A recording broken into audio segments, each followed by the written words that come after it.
Hey guys, welcome to Sippin' and Spillin' with Sid from 3 Mississippi. I'm sitting in the truck. I got a couple errands I gotta run today.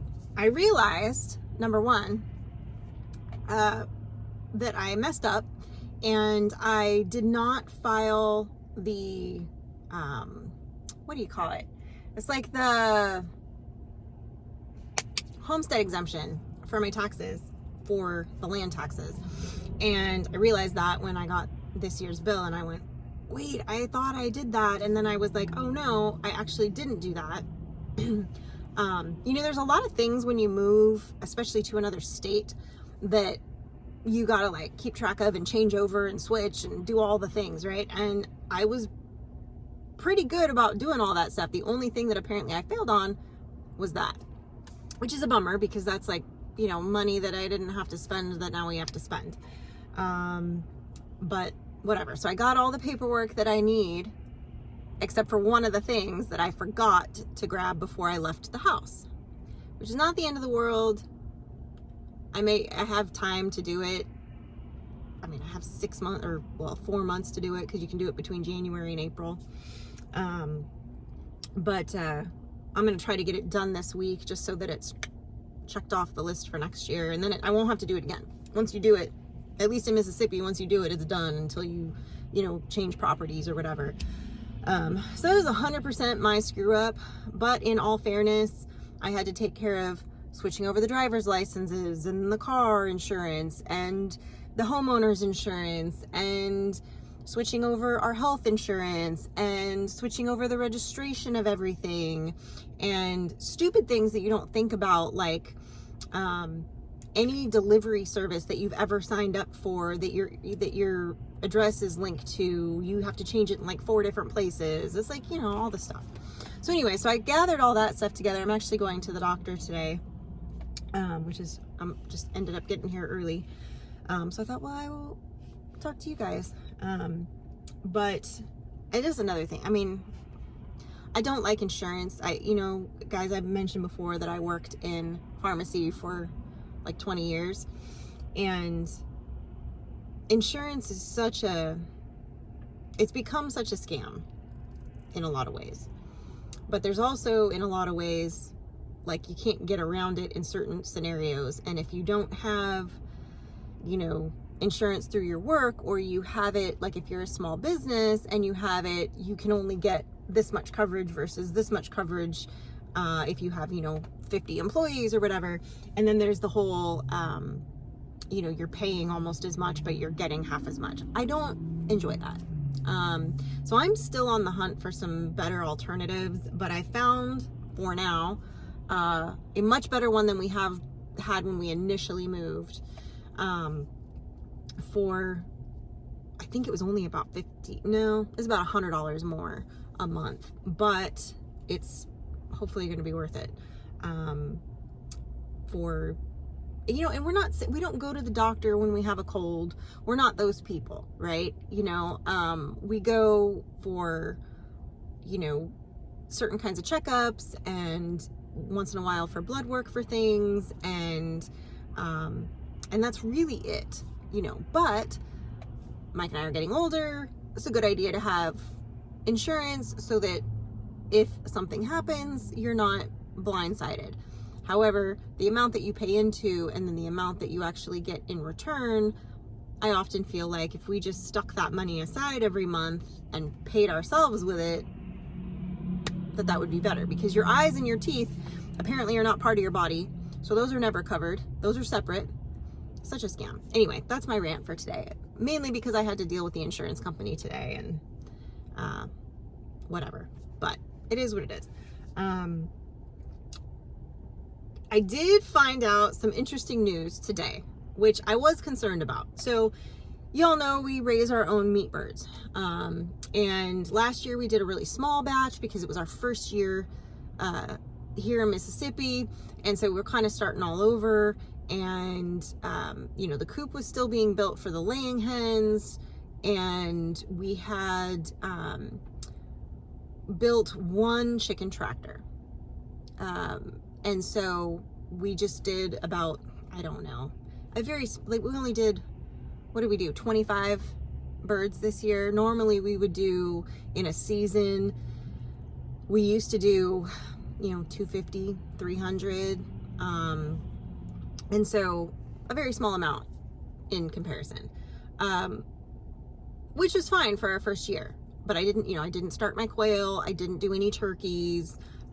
We just went real minimal with basically starting out our layers and getting a few meat birds just to kind of get us something. Which again, not a big deal. But last year I brooded everybody in the garage. You guys may remember I had the stock tanks, the water stock tanks, that are now being used now that we have the goats back. I have one in the goat pen and one for Beulah the horse. So those two things are not an option anymore because they're in use. I don't really want to have to go buy 2 more stock tanks. However, we'll see. So what happened was, the way our coop was built, we finished the coop side. That's about 95% done. It's functional. The other door is not added. It's just closed off.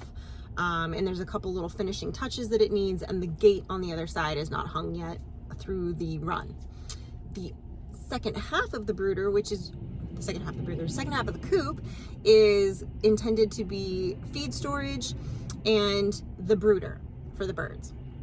Now, one of our issues, which we've discussed in other videos, is getting power to the coop. And our game plan was to use our little battery generators with the solar hookup that we have to run them. Well, we've ran into an issue with those.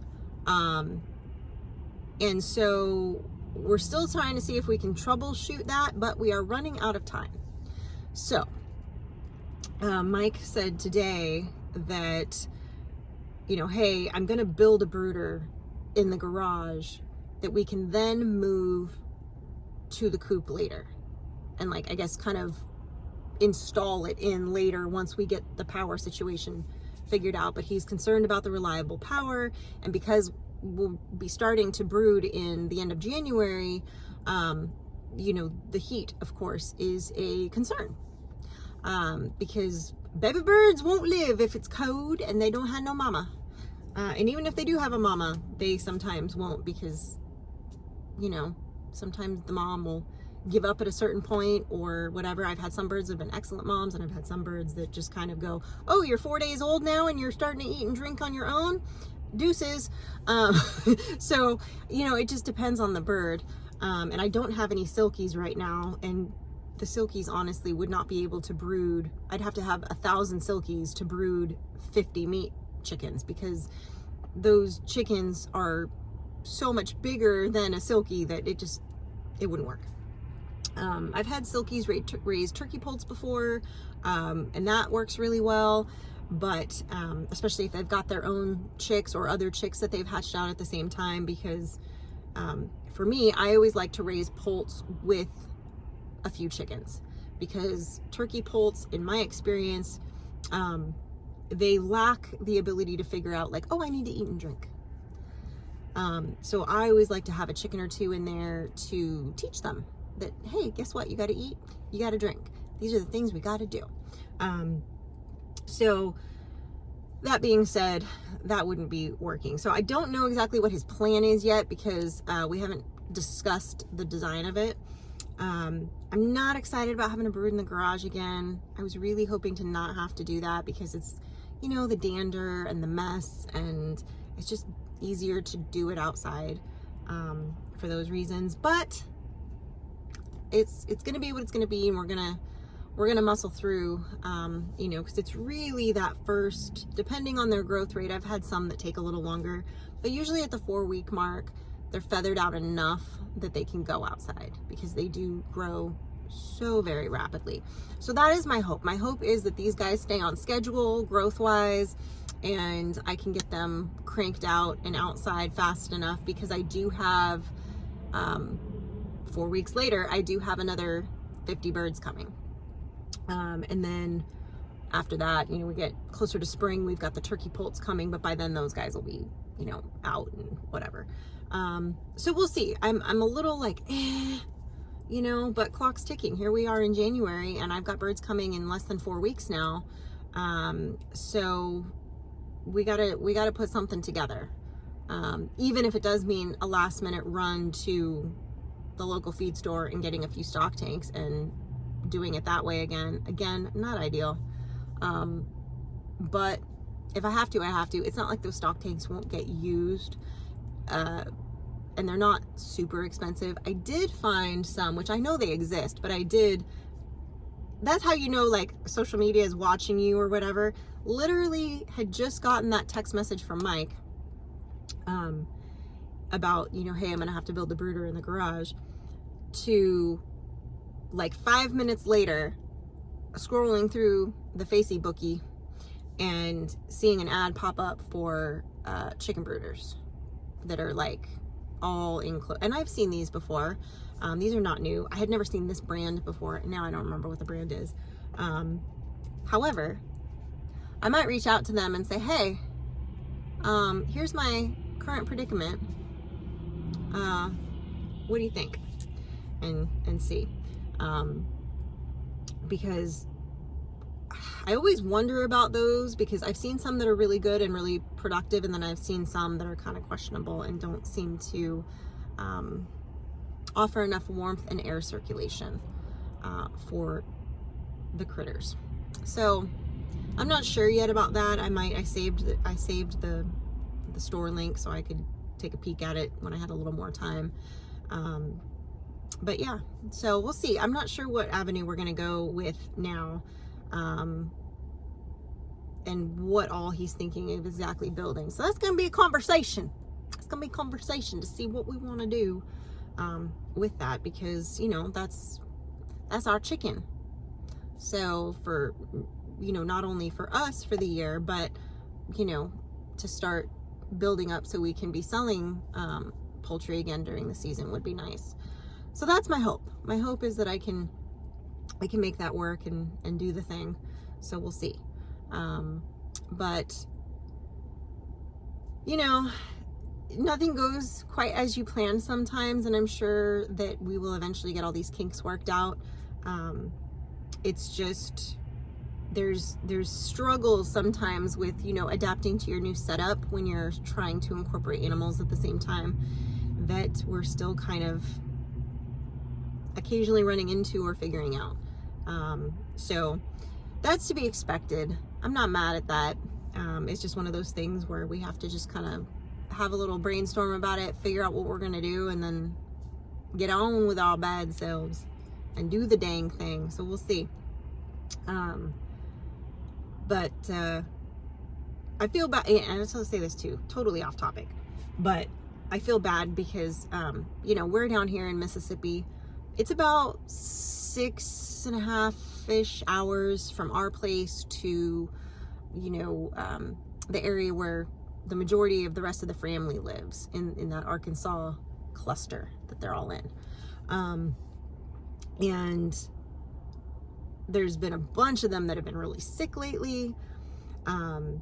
There's Mama V's gonna need some help with something next week, that she was calling in for reinforcements, and I'm like, man, it's hard. Like, I wish I could just pop over and bring them chicken soup when they're all sick, or because that's the kind of stuff I do, right? I like to do that when my friends are sick. I like to, like, oh, I'll bring you food, or if my friend has surgery, I'm like, oh, let me bring you a casserole so you don't have to worry about cooking or whatever, you know. I do that.